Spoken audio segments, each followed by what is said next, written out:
it's the process side is the hotel operator, the technology side, it's Hilton's responsibility. So it's okay for a guest to use a USB into the business center then? So there is actually, no, so what happens is our standard, what we have done is front desk, desk systems, we have completely disabled, even though they're physically there, but from the back side, all the USBs are disabled.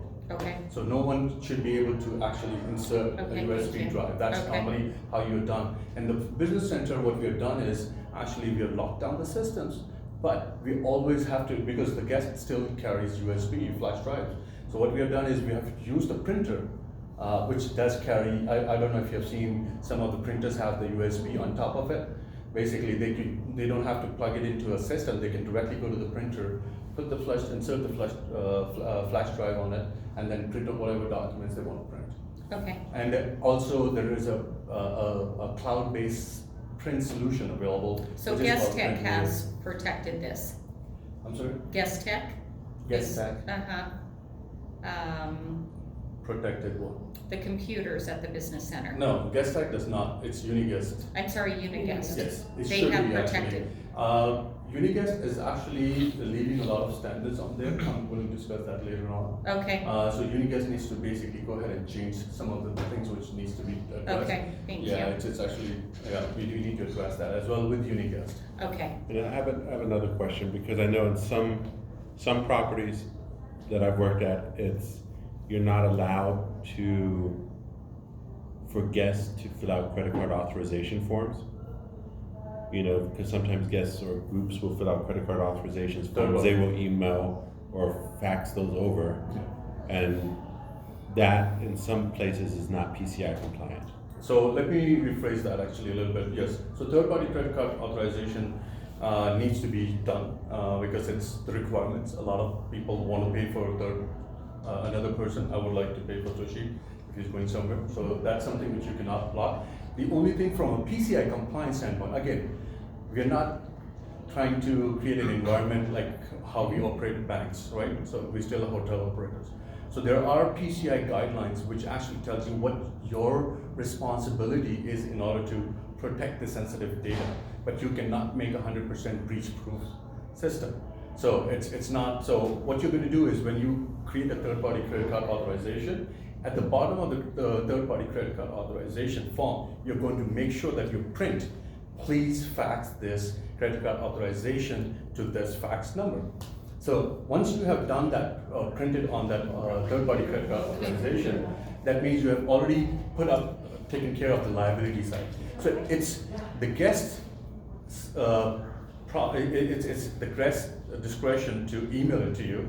And once he emails it to you, again, you're not against PCI, you immediately are going to print that form and delete it from your email as a responsibility of the hotel. But as long as it's on the bottom of the form. As long as it's at the bottom of the third-party credit card authorization, where it says that please fax this authorization to this fax number, you have actually taken care of the compliance requirement. okay, So that's basically the main requirement which you have to follow from a PCI standpoint.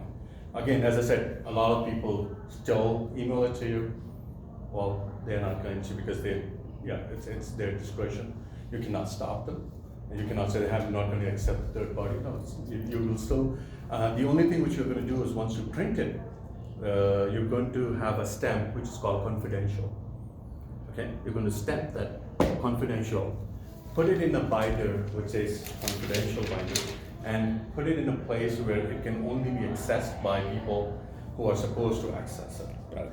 That's the PCI guidelines. which brings up another part of that fax number, because PCI compliance means to have that fax number that is only directly to the accounting office, that is a secured area. Exactly, for got them. it correct. And so It cannot be currently, public right now, access. it's going, to the sales fax, it's Or the going front to the desk. front desk fax. And then also And in you accounting, are we just, get there's accounting 3 fax. different Oh my places God. where you've got everybody in anybody's hands that are just grabbing these, and Did you receive it? No, because Joe Schmo picked it up off of the fax machine Exactly. that has access to that. So that's gonna have to stop immediately, so I'll get that in place. That's Okay. correct, that needs to be addressed. Okay. It's again, it's a process based, it's not technology based, it's just a process Okay. based. So that needs to be addressed from a process standpoint. Right. And this is what we're gonna discuss, how the process takes care of it. So basically, one of the examples which I used was carding. So carding was one of the examples I used with the night audit and the hotel in Florida. The second thing is skimming. I'm just going to go ahead and quickly go over this. This actually happened to me as well. I normally take care of this very. So what I did is actually used my card at one of the gas stations. Yep. And Yep. and as soon as I basically used it, and within around 28 minutes, my card started getting charged at different locations, different places. So I got a call from my bank and said, hey, have you used this in Taiwan? And I said, no, I've not. So they blocked it. I But have charges from like London. yeah, it's No, just- it's here, where was that? They put it at like gas stations, Logan. right? They put a device on it, so it looks Exactly. Oh, like not London. So card skimming is becoming very popular, especially at the retail locations. The only way to protect yourself, just to let you know, it's just a trick, a small trick which I've learned over time. When you insert the card, if you tilt it 15 degrees on the left and right, if it's a skimmer, it will fall off. Really? Yes. So. So you stick it in there and you tip it. Just before Before you put it all the way in? all the way in, you're just going to take it a little bit, just going to stick it in, and then 15 degrees left and 15 degrees right. If it's a skimmer, it will fall off automatically. It will automatically fall off, and you will see that it's a skimmer. But Cause I'm always going and I'm shaking them. it's actually good. You can shake You know, them as I well. try to see if it moves or anything like Yeah. that and it's Huh. loose. Yes. I do that No, every time that's I go to crazy. the I Yeah, don't so know you're what not it gonna is. do any of that. Oh, so I you do. know, right? It's actually good. Yes, Yeah, okay. it's always good. Yeah, it's always good to do it. And even now, the ATMs were not protected anymore. Yes. It started happening at the ATM, so imagine. We've had those in Albuquerque, so it's everywhere. Wow, that's Mhm. such a.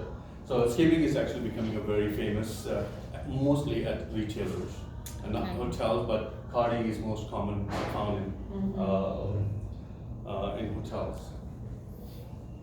So this is the 12 steps program, which PCI Security Standard Council wants all the hotel operators or MID owners to follow. Install and maintain a firewall configuration to protect cardholder data. It does not apply to front desk, but this is what we need to do as a hotel operator. Do not use vendor supplied default systems, default passwords for the systems, and other security parameters.